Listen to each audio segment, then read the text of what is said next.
திருவண்ணாமலை அருகே ஏரி கால்வாயில் செத்து மிதக்கும் ஆயிரக்கணக்கான மீன்களால் தொற்றுநோய் பரவும் அபாயம் ஏற்பட்டுள்ளதாக கிராம மக்கள் அச்சம் தெரிவித்துள்ளனர்.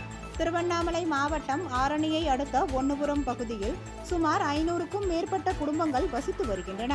இந்த கிராமத்திற்கு அருகே உள்ள மேல்நகர் ஏரி கால்வாயில் சில தினங்களுக்கு முன்பு பெய்த கனமழை காரணமாக நாகநதி ஆற்றிலிருந்து ஒன்னுபுரம் பகுதி கால்வாய் வழியாக மேல்நகர் ஏரிக்கு நீர் சென்று கொண்டிருந்தது. கோடை காலம் என்பதால் ஏரியில் நீர் வற்றியிருந்த நிலையில் கால்வாயில் வந்த நீரில் மீன்கள் அனைத்தும் ஏரி செல்ல தொடங்கின. அப்பொழுது சாயப்பட்டறைகளிலிருந்து திறந்துவிடப்பட்ட ரசாயன கழிவு நீர் ஓடை கழிவு நீரில் கலந்ததில் ஆயிரக்கணக்கான மீன்கள் செத்து மிதக்கின்றன.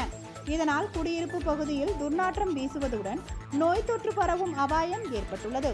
எனவே ஊராட்சி நிர்வாகம் இறந்த மீன்களை அப்புறப்படுத்தி மருத்துவ முகாம் நடத்தி பாதுகாப்பு நடவடிக்கைகளை மேற்கொள்ள வேண்டும் என்று பொதுமக்கள் கோரிக்கை விடுத்துள்ளனர்.